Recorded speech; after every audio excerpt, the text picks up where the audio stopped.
Conexión Abierta, ganadora del Martín Fierro Digital 2017 y 2019 como mejor radio nativa digital.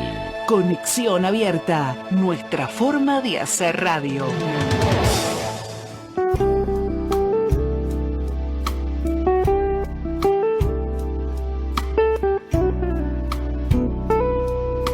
Aquí comienza Enfoque Social, una mirada real sobre la Argentina profunda.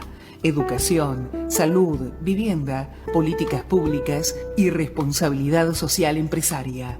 Con la conducción de Sergio Solón.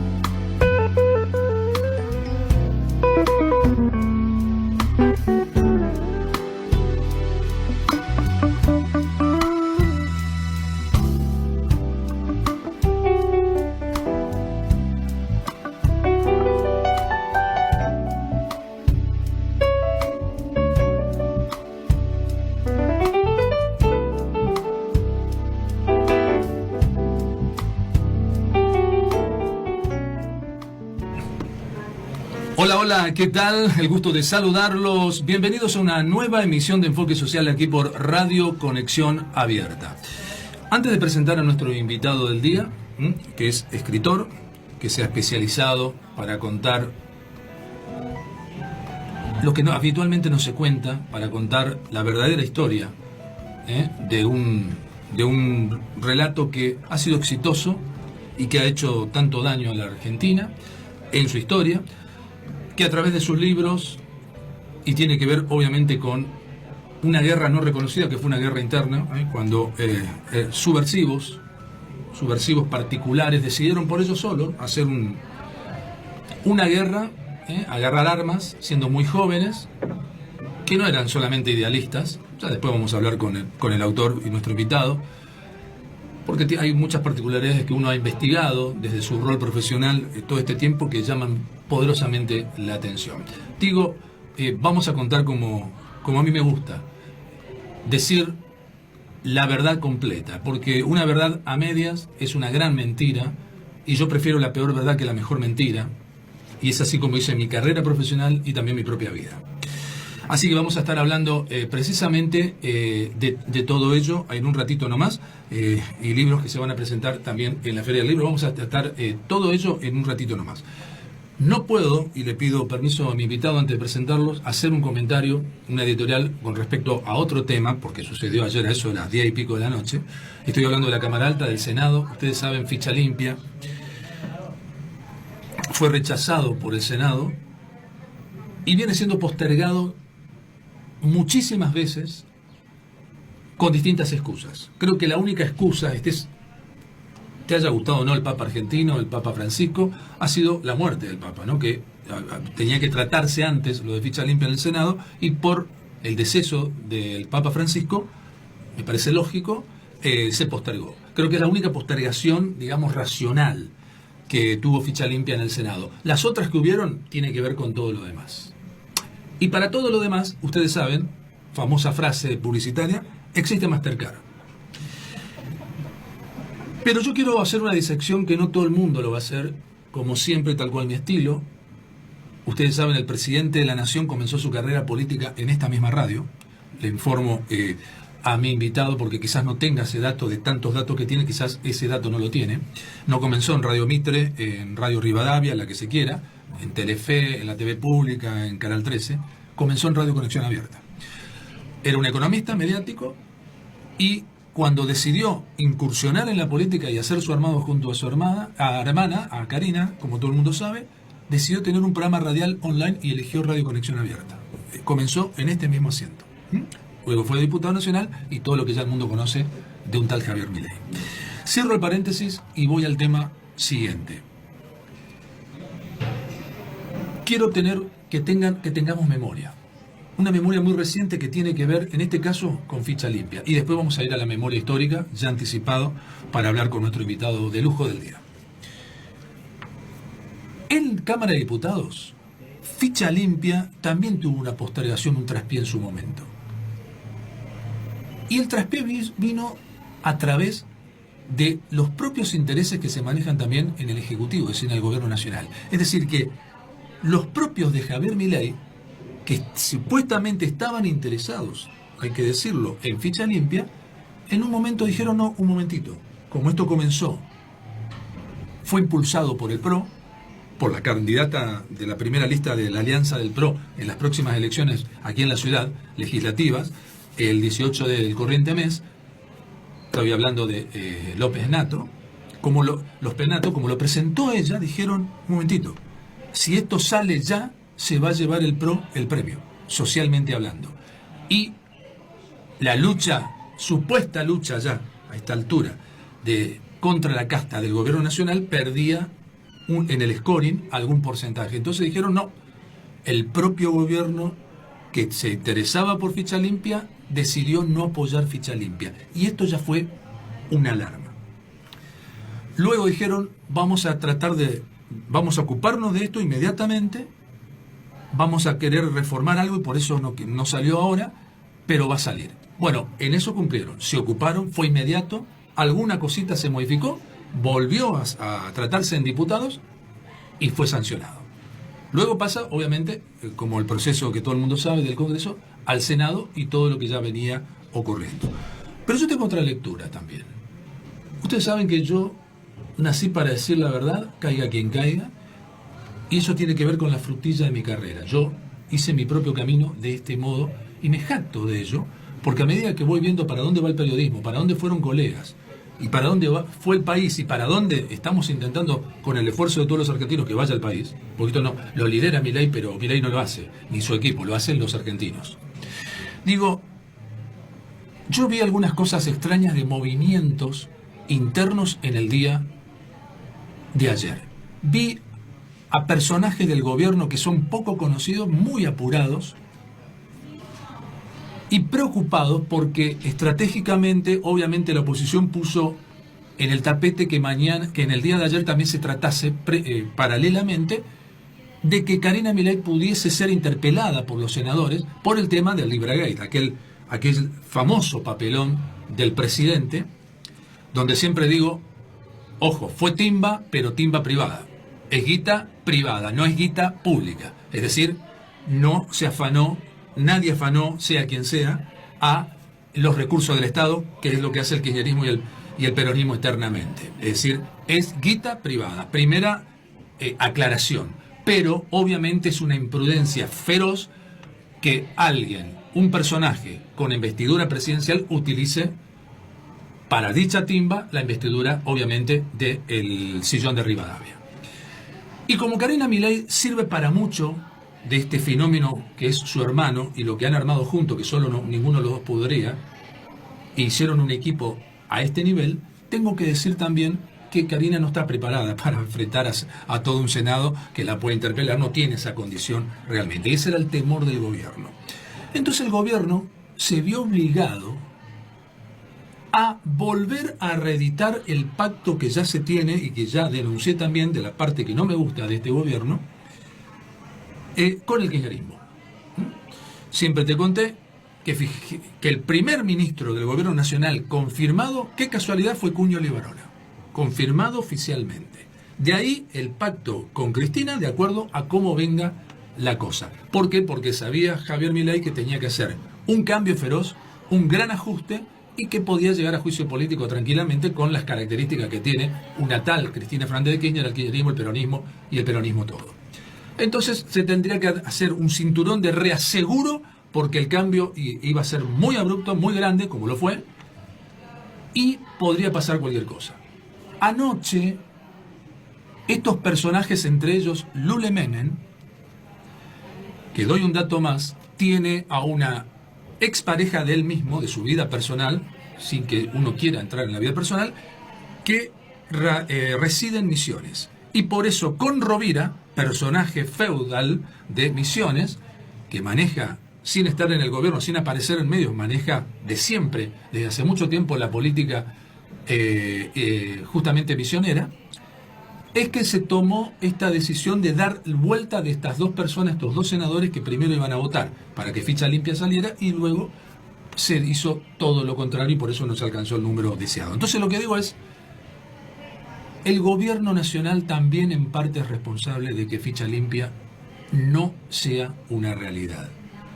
Aunque haya disimulado enviando a todo y comentado mediáticamente que mandaba una nota para decirle a todos los movimientos políticos y senadores que deben votarla. En realidad, su preocupación anoche pasaba por otro lado y lo terminó canjeando. Quiero decir esto porque si nos ha cansado socialmente, sociológicamente el peronismo y el kirchnerismo a todos, lo que siempre estoy tratando de hacer es evitar que este gobierno se kirchnerice y que justamente termine el día de mañana también agotando a quienes han hecho un gran esfuerzo para que este país comience a ser un poco más serio, como ya lo está haciendo. Está comenzando a ser un país un poco más en serio, aunque falta mucho. Entonces, insisto con esta frase, prefiero la peor verdad que la mejor mentira. Le pedimos disculpas a nuestro invitado, pero con semejante situación, si quiero opinar también sobre el tema, aunque el tema de él son otros, que puedo opinar, quiero decirles que uno no puede soslayar estos momentos. Creo que es triste, si no se lo voy a preguntar y él decide hasta dónde va, pero voy a hacer, como siempre, la invitación. Ustedes saben que Finaer, la empresa número 1 en garantías de alquiler, con más de 10.000 inmobiliarias que trabajan en nuestro país con Finaer, tiene el gusto precisamente de presentar a todo el universo de invitados que tengo la suerte de tener en mis diferentes programas. Así que le damos la bienvenida a Héctor Guillermo Sotovía, y ustedes van a saber de qué se trata. Gracias, Guillermo. Yo te digo Guillermo, yo te conozco con eso, ¿verdad? Sí. Guillermo, gracias por estar aquí en Conexión Abierta y en Enfoque Social. Bienvenido y gracias por estar en nuestra casa. Bueno, muchas gracias por haberme invitado. Y bueno, acá estamos para poder charlar sobre abiertamente todos los temas que a vos, sí. Como decís vos, con la verdad. Con la verdad. Me gustaría igualmente, antes de ir a lo tuyo concretamente, porque obviamente por el grado de ética y moralidad que te caracteriza, alguna opinión tomada tendrás. No para que te comprometerte, pero digo, la pregunta sería, por ejemplo, yo creo que es triste que un país necesite tener una ley que se llame Ficha Limpia. Yo creo que automáticamente deberíamos no necesitarla, ¿no? Pero encima que la necesitamos, dado los bueyes que aran por estas tierras, encima no sale y se posterga. ¿Alguna opinión al respecto? ¿Querés hacer algún comentario? Sí, yo se lo comenté, en estos casos hay que ser tajante, gran signo de pregunta para todos los políticos, para todos los que estuvieron y no estuvieron, para los que quisieron dejar un mensaje como que estaban y no estaban, para los que dijeron que sí y después que no, en general para todo el gobierno y todos los demás, partidos políticos. Lo que yo pienso es que esto nos da una pauta de que, ciertas veces no estamos bien orientados, que hacemos como 2 pasos para adelante y 4 para atrás. Esto es un gran escándalo que yo creo que va a repercutir mucho. A nivel votantes, a nivel confianza delegada en la gente que nos representa. Lo ves como una bisagra hasta para las elecciones próximas en Buenos Aires. ¿Algún tipo de influencia va a tener? Totalmente. Estamos peligrosamente conduciéndonos por un lugar, por un camino bastante oscuro. Es decir, si bien la economía, la macro, la micro, está bien, a pesar de todo el sufrimiento que está sufriendo el país. Está más que nada bien la macro. La micro sí, todavía. Bueno, no lo quería decir, pero sí está. A ver, lo que pasa es que para que la micro alguna vez esté bien, tiene que estar primero bien la macro. Bien, ¿no? la macro. Así que eso, estamos yendo bien en ese sentido. Pero bueno, hay ciertas cosas que también tienen que ver con lo social, tienen que ver con la raíz histórica que tenemos nosotros de esa gran grieta que involucra, es como una bolsa de papa llena de papa, manzana, banana, todo. Totalmente. Que no está siendo solucionado. Y vos podés solucionar la macro y la micro incluso, pero si no tenés solucionada una grieta que es, yo creo que es un 40 o un 50% del futuro de nuestro país. Totalmente. Entonces, solucionás una cosa y mientras no soluciones la otra, siempre vas a volver a caer en lo mismo. Claro. Está más que claro y de eso se trata.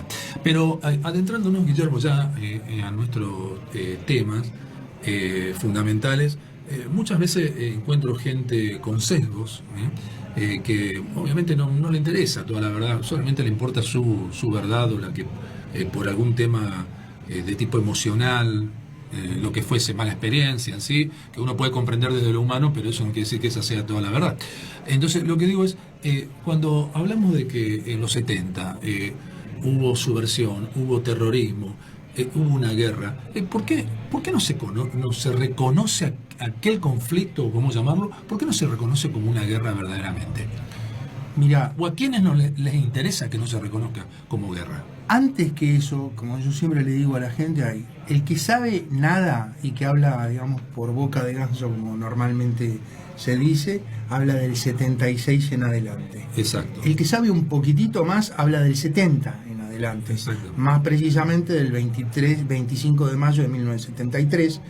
Y el que sabe un poco más, bastante más, habla de 1952, 1954 en adelante. Vale decir que digamos, la definición que yo pude encontrar, digamos, para explicar todo este proceso que es muy largo, ¿no? Es que hemos vivido una guerra intestina con intermitencias. Perfecto. Que dejó, de un lado, 7.800 desaparecidos, y del otro lado dejó 21.200 víctimas. Aclaremos para que doña Catalina lo comprenda.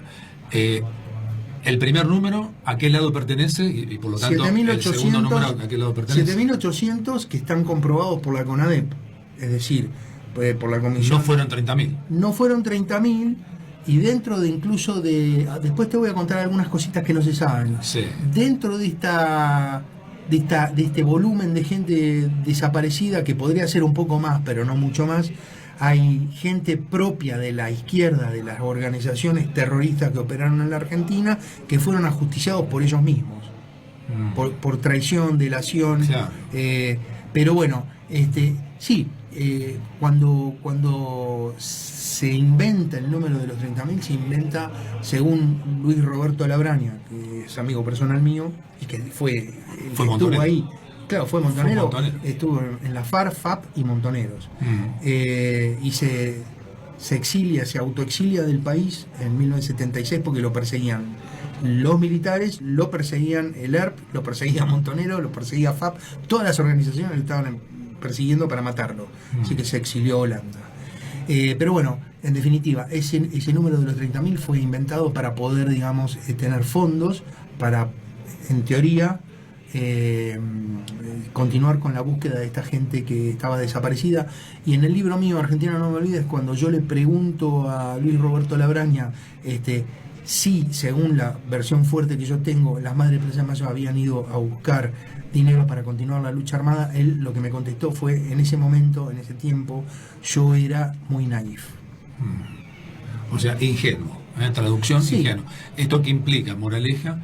Que no solamente fueron a buscar recursos para la búsqueda de los desaparecidos del lado de ellos, sino que para financiar, obviamente, continuar financiando el terrorismo. Digámoslo en este sentido, digamos, es lo que nosotros sabemos a través de otros. Es decir, ni sí, ni no, ni blanco ni negro, es lo que está dicho. Podría decirse. Podrían haber ido a buscar dinero, o sea, para... En esto no queda otra que el potencial, digamos. Potencial.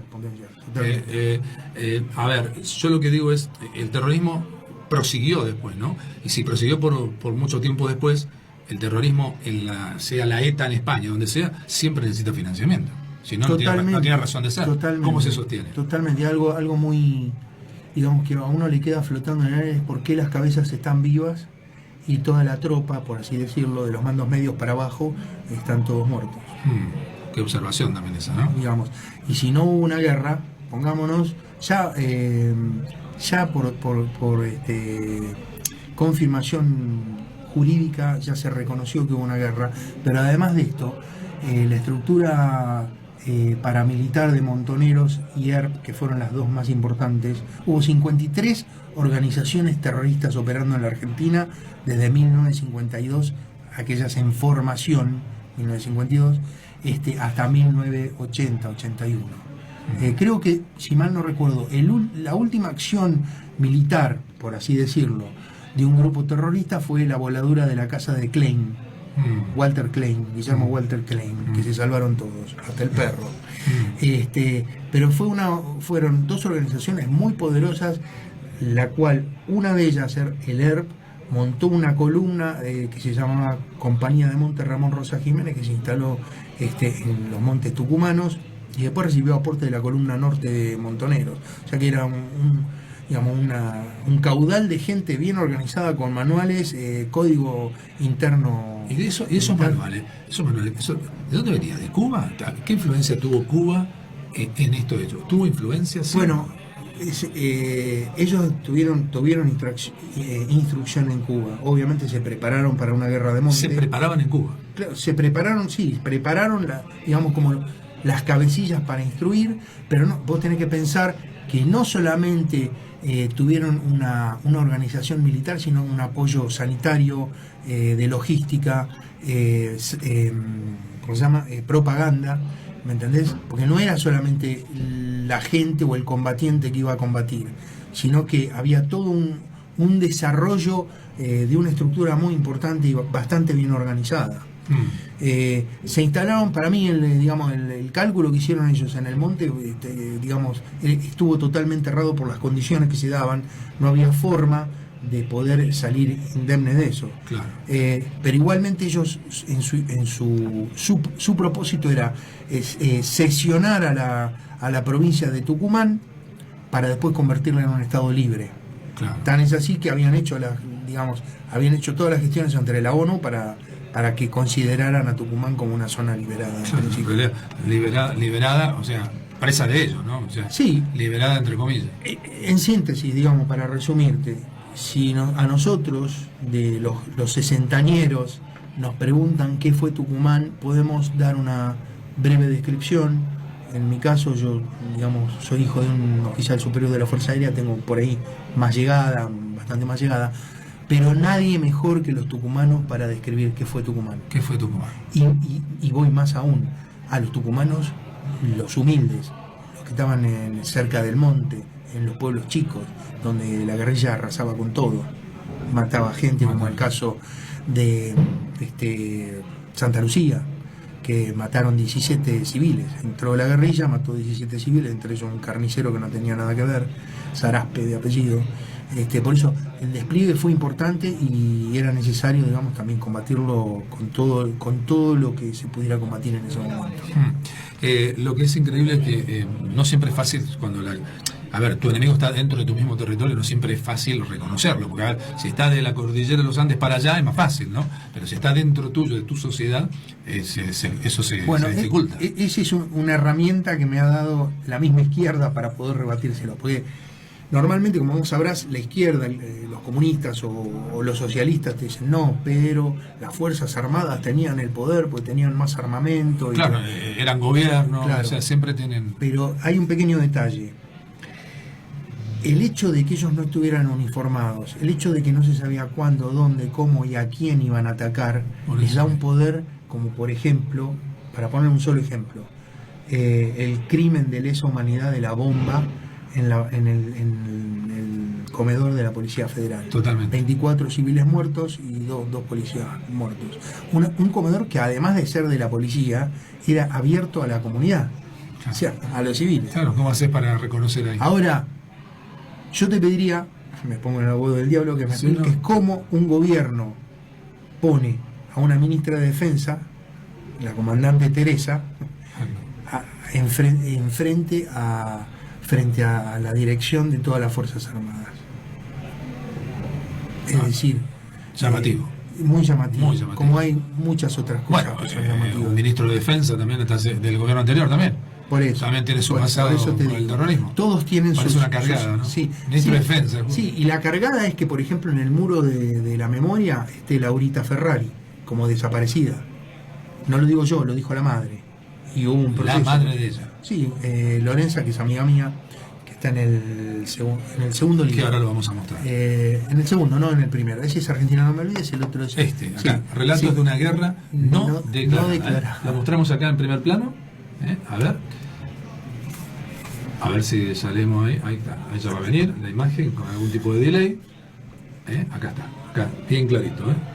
acá, en el primer plano. Este es uno de los libros precisamente de Héctor Guillermo Sotovía, que les anticipo que mañana a las 18 va a ser presentado en la Feria del Libro. Sí, ya fueron presentados. Y ahora otra vez. Estoy convocado por tercera vez. Por tercera. Sí, claro, sí. tenías 3 presentaciones. Tres presentaciones. Esta es la última. Por tercera La de vez, mañana, tercer año. Tercer año consecutivo. Tercer año consecutivo que me convocan. Qué buen dato eso. Que mañana voy a andar por ahí, justamente ayer fui... Incluso estos libros, cuando yo presenté estos libros, después te cuento la historia, terminé de presentarlo y te... Claro, mañana, insisto, mañana a las 18 van a ser presentados nuevamente, entonces, sería lo correcto, en la Feria del Libro en La Rural. Yo ayer estuve también deambulando un rato por allí, invitado por la magistratura, el Consejo de la Magistratura, pero estuvimos de acá, de lo relacionado con la gente de la ciudad, ¿no? De la ciudad de Buenos Aires, digo, para la presentación de un manual relacionado con defensa del consumidor, ¿no? Así que estuvimos ayer también por allí. También por el Hotel Hilton, ¿no? Bueno, de un lado para otro con los eventos con Expo Construir, del que formamos parte, ¿no? Noticiero Inmobiliario, también la agencia Realpolitik. Impresionante lo de Expo Real, Construir, si no fuiste, podés ir hoy, 20.000 personas. Impresionante realmente el movimiento, y eso que el clima no ayudó ni ayer ni hoy. Y también se va a presentar este otro. Mañana vamos a tener esto también. Argentina, no me olvides, la otra cara de los 70. Está bueno. ¿Alguna vez? Porque viste el peronismo, el kirchnerismo. ¿Ustedes se acuerdan de un tal Néstor Kirchner, Cristina Fernández de Kirchner? Creo que los tienen presentes, ¿no? Lamentablemente. Ellos nunca fueron, pero ni de izquierda. Algunos dicen su versión, yo creo que no. Yo creo que sí apuntaron algunos para salvarse de ellos. De La Plata pasaron al sur. Y ahí empezaron su carrera política en serio. Y un día dijeron, con contactos de afuera, asesores de adentro, dijeron, che, qué bueno esto de ir por el tema de los derechos, supuestos derechos humanos. Los tipos vieron que podían hacer un negociado feroz para conseguir recursos para hacer política y obviamente para cumplir sus propios sueños familiares e individuales, ¿no? Como siempre. A ver, ¿ustedes qué creen? ¿Qué hizo Castro? El Che Guevara, que eran mercenarios, se hicieron ricos, liquidaron gente en Bolivia, en Cuba, donde sea. Ellos cumplieron sus propios sueños, pero mataron no solamente cuerpos, sino miles de sueños. Porque cada ser humano puede tener un montón de sueños. Bueno, mataron miles de sueños para cumplir sus propios objetivos. No el de la sociedad. ¿En nombre de quién? ¿Se hizo un plebiscito? No, ni en Cuba, ni acá. Y por eso yo quiero preguntarle a Guillermo una observación que yo tengo también de las mías, porque van a ver que no lo leyeron ni lo vieron en ningún lado, por eso digo que son mías.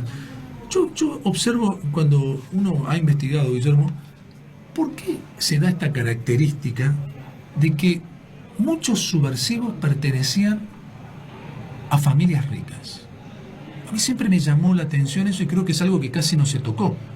Por lo menos yo no lo escuché, no lo vi, no lo leí. De hecho, ¿es así? ¿Estoy en lo cierto? Muchos egresados del Nacional Buenos Aires, por ejemplo, muchos egresados del Liceo Militar. Que sí, que no es el Nacional Buenos Aires de esta época, No, totalmente. Era pum para arriba en aquel momento. Básicamente, digamos, es lo que yo pienso, digamos, este movimiento que surgió, digamos, esto que nos toca a nosotros en los 70 viene desde antes, como te dije, sí. Pero viene también de esta...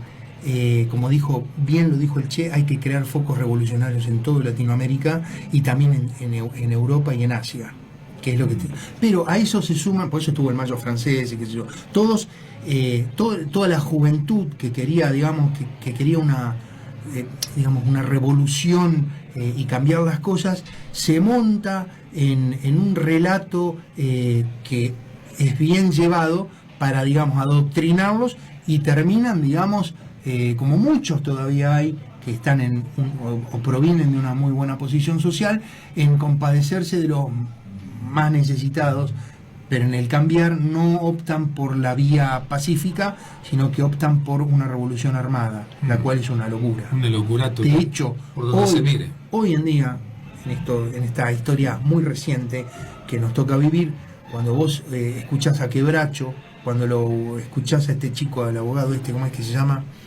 El de Barbita, nunca me acuerdo del nombre. Bueno, pero los escuchás a todos ellos y siempre en algún momento te tiran la revolución, hay que levantarse, hay que ir y echarlos. Eso es todo. parte de un relato violento que genera más violencia. Lavado de cerebro, lavado de cabeza. Lavado de cerebro, exacto. Porque ellos lo que formaban eran combatientes, o sea, tipo que estaba, digamos, como bloqueado de todos los demás pensamientos y con un único pensamiento: matar y llegar al poder. Eso es lo que querían. O sea, esta observación que yo hago es real. O sea, muchos integrantes, muchos subversivos pertenecían a familias ricas de la Argentina. Sí, fueron arrastrados, sí, yo creo que fueron arrastrados, de hecho, pero además cuando vieron que había un negocio, porque también hubo un negocio, $60 millones de los Bond, explícame, si no, ¿por qué los mismos que secuestraron a Bond terminaron siendo jefes de seguridad? Y socios. O sea, hay cosas que no yo tengo una teoría que no la quiero, la vamos a, por ahí otra vez que tengamos la charla, previamente la vamos a armar, pero es una teoría bastante nefasta, donde si vos sos detallista, vas a ver que todos los mandos superiores quedaron ilesos. No se los tocó. Eso es llamativo. De los mandos intermedios para abajo los barrieron a todos. Eso es muy llamativo. Y a la vez peligroso, ¿no? Porque se ha confundido tanto a las sociedades de distintos modos a través de relatos que se han escrito, visto, leído y escuchado, que mucha gente nació creyendo que la historia era solamente una. Y bueno, y de a poquito, y por suerte gobiernos como este, comienzan a permitir que haya una mayor libertad, no solamente de prensa, sino en general, para poder decir, bueno, es momento de comenzar a aclarar ciertas cosas que hasta ahora muchos no se animaban a hablar, tampoco hay que decirlo con todo, bajo un paraguas kirchnerista no es tan conveniente, obviamente, pero hoy en día podemos decir que hay mucha gente que pega un grito en el silencio, y de eso se trata, y por eso hoy estamos trayéndote la otra cara de la moneda, que tenés que conocerlo para que vos saques tus propias conclusiones.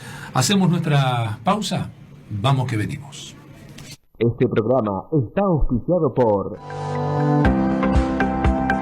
CEFIN, Centro de Corredores Inmobiliarios de la Ciudad Autónoma de Buenos Aires. Siempre en defensa de nuestra profesión. www.cefin.com.ar.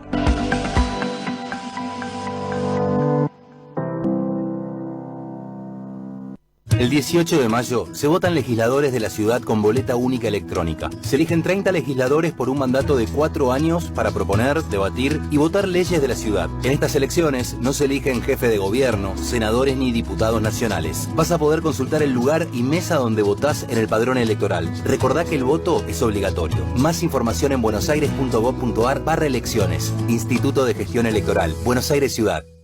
Bienvenidos al único portal inmobiliario profesional de la ciudad. cavaprop.com.ar. Buscá y encontrá con la ayuda de corredores inmobiliarios matriculados. cavaprop.com.ar. Comprar o alquilar seguro, con el respaldo de Cusigba. Llegó el portal de noticias que innova en la manera de informar, con artículos simples, concisos y precisos, actualidad, política, economía, social y mucho más. Expreso News. Lo que tenés que saber. www.expresonews.com. Ladrillos. La inversión más sólida y confiable. Ayer, hoy y siempre. Invertir es posible con el asesoramiento de un corredor inmobiliario matriculado. Es un consejo de Cusigba, el Colegio Profesional Inmobiliario. ¿Sabés qué es el Colegio Profesional Inmobiliario? Es el colegio único de corredores inmobiliarios de la ciudad de Buenos Aires, también conocido como Cusigba. Y es la entidad que nuclea a más de 7.000 corredores inmobiliarios de toda la ciudad. Consulta siempre con un corredor inmobiliario matriculado por Cusigba. Entras, buscas y te mudas. Cavaprop.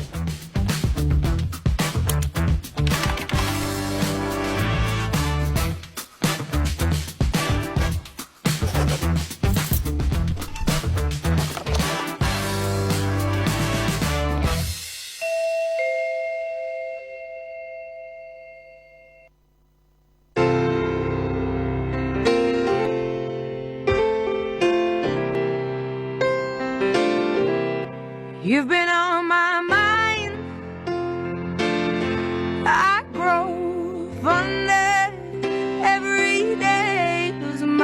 yourself in time. Just thinking of your face, God only knows why it's taken me so long to let my doubts go. You're the only one that I want. I don't know why I'm scared. I've been here before. Every feeling, every word, I've imagined it all.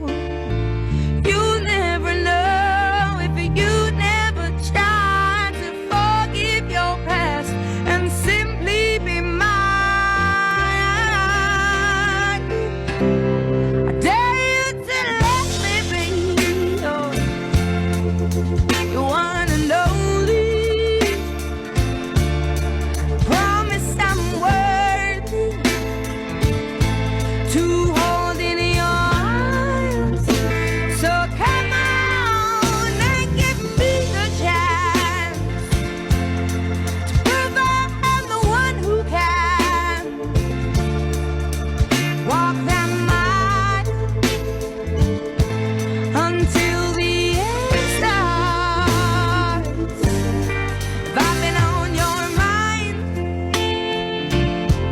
you hang on every word I say. Lose yourself in time.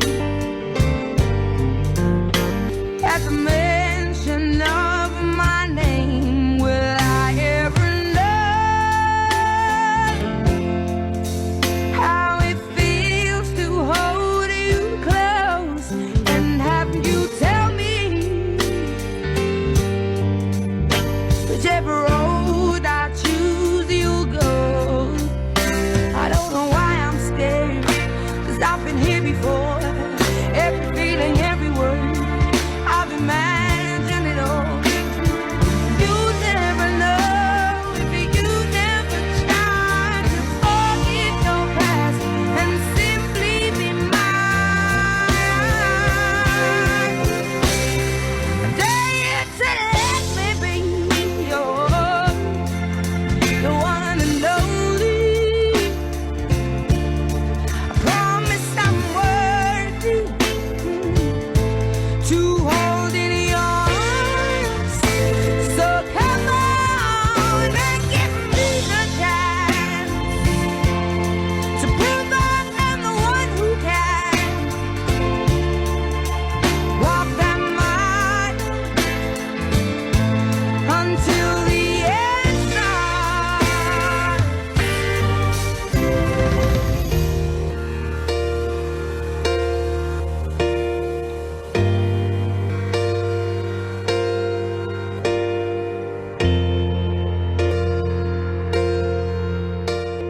Enfoque social.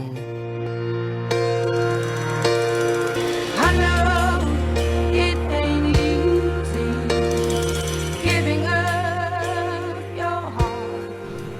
Bueno, muy bien, ya estamos en el segundo bloque. Estamos con Guillermo Sotovía. Vamos a seguir hablando de este pedazo de la historia que fue totalmente retorcido, tergiversado, como tantas veces, para el molino de quienes relataron y yo tengo la misma teoría. Para mí todo esto no era una revolución para mejorar nada, sino que era una búsqueda de poder y de guita para repartirse entre los de arriba el botín, digamos, ¿no? Siempre la historia siempre pasó lo mismo. Y la gran gilada que se traga el relato, que lo repite sin saber, que cree que esa es la verdad y la realidad, y lo repiten como loro, lamentablemente tan básico como eso. Cuando algunos pícaros se dan cuenta de la gente básica, obviamente los utiliza para sus propios fines. Está más que claro, ¿eh? Pasó hasta con las vacunas del COVID, conejitos de indias. Hagan fila. Puntos suspensivos. Ustedes saben que Finaer tiene la garantía para alquilar más completa del mercado y encima al mejor precio. Solo Finaer garantiza los pagos de alquiler, expensa, ABL, agua, luz, gas, en todo el soporte legal también que además te ofrece Finaer y está todo incluido, ¿no? Para tu total tranquilidad y también la de tus clientes. Visítanos en www.finaersa.com.ar o si no, también lo que puedes hacer es chatear con un asesor en vivo, o pedir también la visita de un oficial de cuentas en tu propia inmobiliaria. Finaer, la garantía más completa precisamente para alquilar. Ahora ya encima para daños, amplió el servicio Finaer. Daños y también daños y mascotas.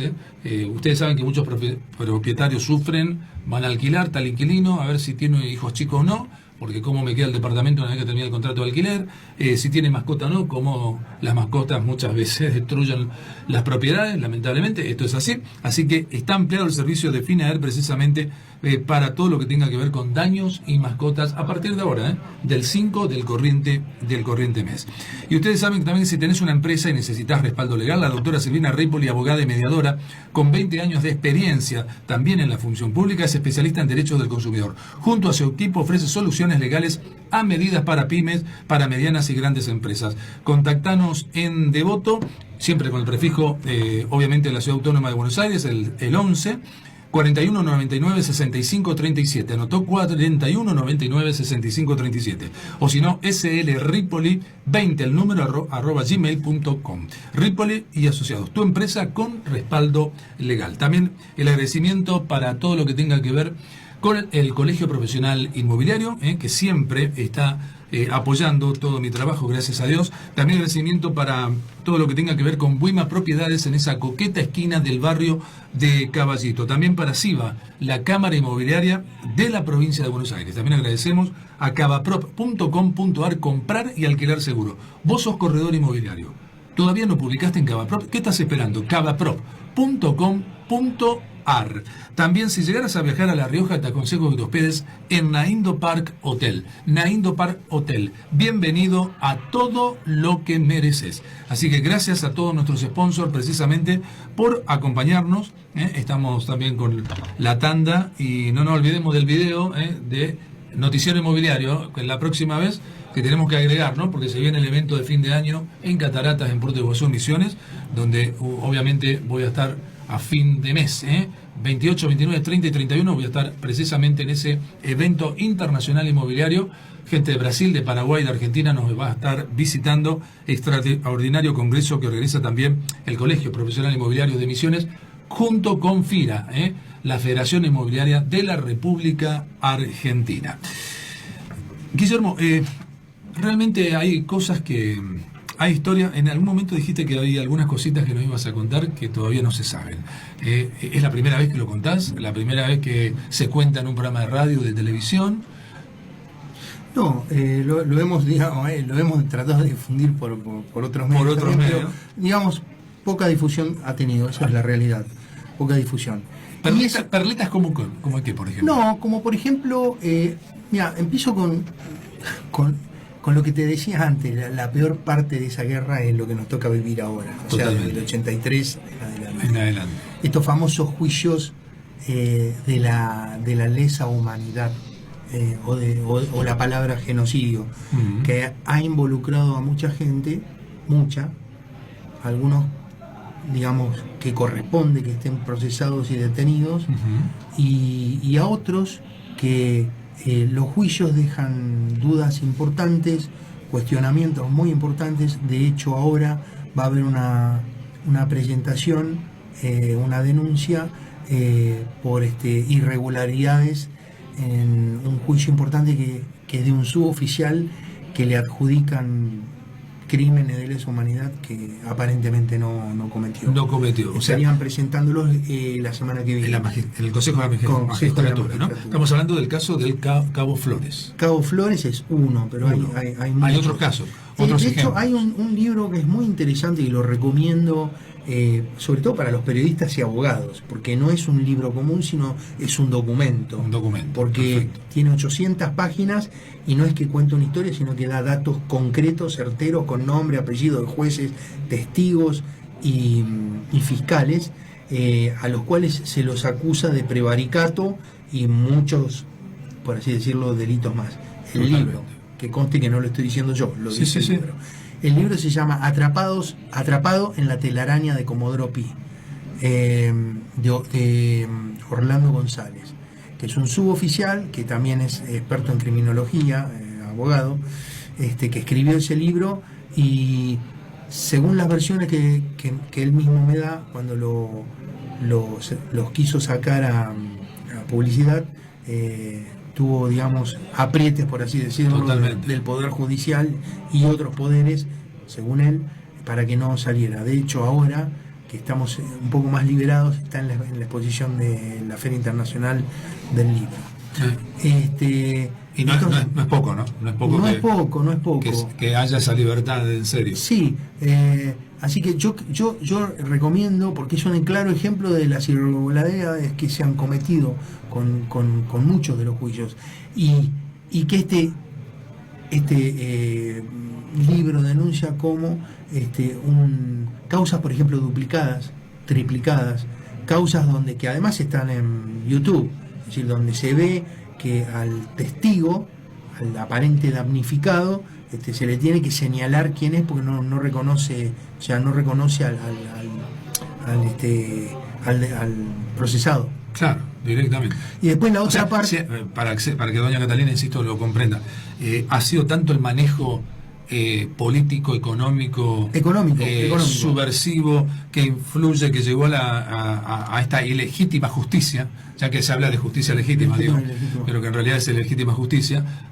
Cuando un movimiento político o determinados personajes políticos necesitan crear un movimiento judicial de jueces y fiscales que les respondan a ellos, está todo claro, ¿no? O sea, está claro que a partir de ahí la justicia muere, ¿no? Porque se maneja solamente por intereses. Pero ¿cómo puede ser que eso ocurra y que todavía la propia justicia no haya podido, digamos, sacarlo a la luz? Ya lo han dicho. Fíjate quiénes son los jueces y de dónde vienen. Claro. O sea, no son jueces que son de izquierda. ¿De dónde vienen? ¿De dónde vienen? ¿De dónde vienen? Punto. Montoneros. Claro. Sí. Y bueno, para esto, yo, por ejemplo, me autoconvoqué a esta causa. Después de cuando cumplí 12 años, yo venía del colegio por Callao, que en ese momento era doble mano, y bueno, quedé en el medio de un tiroteo entre montoneros y la Policía Federal. Tuve la mala experiencia de ver cómo le volaban la cabeza literalmente a un terrorista, y a partir de ahí, a partir de que nos colocaron 2 bombas en el edificio nuestro, que no puedo dar en la dirección, pero es en el pleno centro, a 2 cuadras de Avenida Callao. Me involucré también porque sentí el dolor de las víctimas, y yo desde los 12 años estoy batallando con este tema, tratando de hacer un poco de docencia, estudiando también y aprendiendo también. No sabía yo hasta hace 2 años que había habido, por ejemplo, 53 organizaciones terroristas. ¿No creías que eran tantas? No creía, me lo transmitió un detenido. Un detenido que está detenido con una causa de dudosa estructura jurídica. ¿Me entendés? O sea, cuando hablas de dudosa estructura jurídica, además de lo que ya sabemos, de la construcción. Eso conlleva a que cuando vos decís no lo reconoce viene un testigo y no lo reconoce al procesado. Eso quiere decir que claramente hubo estrategia también de invento de testigos. Bueno, de hecho es de sabido, según las versiones que yo tengo, de que hay una escuela de testigos. Es que es así. O sea, se ha descubierto eso. Claro, hay una escuela de testigos. Un personaje de Jujuy formó parte de ello, me parece. Claro, tal cual. ¿Está bien el dato? Sí, Morochita, esas. Sí, claro. Si era rubia de ojos claros era lo mismo. Era lo mismo, totalmente. Si era la OMA alemana. Pero digo, para ubicarla mejor quién es. Sí, que está presa, ¿no? Como cuando yo digo la comandante Teresa, me refiero a... Está claro que... Pero, ¿sabes por qué lo hago eso? Una ex ministra. Claro, ¿sabes por qué lo hago eso? Pues no me va a poder decir nada. Porque si me dice algo, bien y me toca, sabiendo que yo digo comandante Teresa, va a reconocer que las fotos que andan dando vuelta de ella armada en Tucumán fue una terrorista. Sí, tiene el nombre de... el apellido de un jugador de fútbol también. ¿Te acordás? Sí. Marcador de punta. Sí, pero a mí me gusta hacer estas cosas porque me gusta que me vengan a picar, ¿viste? De última, cuando te pican tenés digamos, vas preparando la reacción, lo pones nervioso, como por ejemplo un colega tuyo, Brascatelli, que me dedicó una semana entera, previo a la convocatoria que hicimos nosotros de Tucumán el 8 y el 9 de febrero, sí. Y explico por qué, porque el 8 y el 9 de febrero precisamente de 1975, a razón última del asesinato de lesa humanidad que cometieron con el capitán Viola, su hijita Cristina, que le volaron media cabeza, y María Fernanda, que perdió el parietal derecho. Eso fue la gota que rebalsó el vaso, y que es donde comienza, digamos, donde se firma, se da libertad a las Fuerzas Armadas para iniciar operaciones en el sur de Tucumán. Con la operación, no fue un operativo, fue una Operación Independencia. A razón de esto, de todo esto que venimos trabajando, convocamos a esta gente, a todos los veteranos, los familiares de las víctimas y también familiares de detenidos, por este mismo motivo, digamos, totalmente. Por esto. Pero además de eso, fue un éxito, fue mucha gente. Fue 10.000 personas, pero además vino gente de Uruguay, de Chile, de Bolivia a apoyar. Lo que estamos haciendo ahora es hacer una red latinoamericana de todo lo que tenga que ver con detenidos, veteranos de la lucha. Víctimas del terrorismo, que pueden ser no solamente militares o familiares militares, sino civiles. Y por sobre todas las cosas civiles. Y por sobre todas las cosas civiles. Porque acá hay que hablar de todos. Totalmente. No, hay una parte que es... Bueno, yo alguna vez, se puede hablar... yo a la señora Carlota alguna vez en off, en la TV pública, le pregunté a ese tercer grupo, le llamaba yo, que no eran ni militares ni terroristas, hijos de ella, familiares de ella. El tercer grupo, ¿a qué le llaman tercer grupo? Y a los civiles que murieron porque los hijos o hijas de ustedes pusieron una bomba en un restaurante, por ejemplo. Esa gente no tiene ni madres, ni abuelas, ni tías, ni sobrinas de Plaza de Mayo que la defiende. ¿Quién defiende a esa gente? Bueno, tenés razón, me dice, ¿por qué no me mandás un email? No hace falta. Yo quería decírselo, porque esa gente no lo defiende nadie. El tema, yo te digo, esto me hago cargo de lo que digo, porque me lo han contado los familiares directos. Durante, digamos, la democracia, por no poner un solo gobierno, durante la democracia... Sí, totalmente. Los familiares que quisieron hablar de sus padres muertos, de sus hermanos muertos, de sus madres muertas, de sus hermanas muertas, fueron perseguidos laboralmente. Totalmente. Se les llamó a silencio. Y entonces, digamos, también provocó terror en ellos, porque también venían golpeados. Ahora me preguntan, dar vuelta a la hoja y mirar para adelante. Andá, decíselo vos a la madre de Laurita Ferrari, que figura como desaparecida, se la mataron yendo a estudiar, no a empuñar un arma para matar gente. Entonces, nosotros, porque no soy yo solo, somos muchos los que estamos en este camino, no existiríamos si hubiera una balanza totalmente equilibrada. Y los libros todos abiertos para que cualquiera los pueda mirar. Totalmente. ¿Entendés? Somos producto... Hubo un sesgo clarísimo de mucho tiempo, ¿no? De hecho... Y un relato comunicacional muy exitoso. Por eso mi libro... Pero muy exitoso claro, sí. Comunicacionalmente hablando. Bueno, pero por eso relatos de una guerra no declarada, que me lo criticaron, no supieron entender el mensaje. Claro. Es un mensaje irónico. Claro, o sea, totalmente. Porque siempre hubo una negación de esta guerra. De esta guerra que además la justicia lo reconoció como guerra. Claro, no saben ni eso. No saben, por ejemplo, que pero mucha gente no lo sabe. Cubanos estuvieron en Tucumán. Claro, totalmente. Que gente del MIR, del Movimiento de Izquierda Revolucionaria. Vos tenés hoy políticos que o no terminan de conocer la historia o no dicen la verdad. Sí, un llamado de atención. Que te niegan que la influencia cubana. Sí, un llamado de atención, por ejemplo, al gobierno. Al actual. Primero, antes que todo, digo, respeto, como lo dije también con el Papa, respeto la investidura y no totalmente. Se toca. Sí, después el Papa, lo que yo opine, me lo tengo que guardar yo. Perfecto. Respeto la democracia, quiero que el gobierno termine bien, que haga lo mejor que pueda, pero este gobierno, literalmente, nosotros lo convocamos para el 8 y 9 de febrero y fue el gran ausente. No estuvo presente. Lo convocamos uno por uno. No mandó ningún representante. No mandó a ningún representante. Y yo tuve una llamada como para disuadirme de que hiciéramos la encima, no solamente que no colaboraron en presencia, sino que encima te llamaron para ver si podían bajar el evento. Bajarlo. Pero además de eso te agrego una cucharadita más de pimienta. Y los que me llamaron no fueron del gobierno, fueron directamente gente de la propia tropa nuestra. Epa. ¿Me entendés? Que, como siempre digo, por un denario de barro se vendieron. Epa. Nos quedamos con esa frase final, que es todo un título, porque justamente Guillermo, parece mentira, pero pasó una hora. Pasó muy amena la charla y muy entretenida.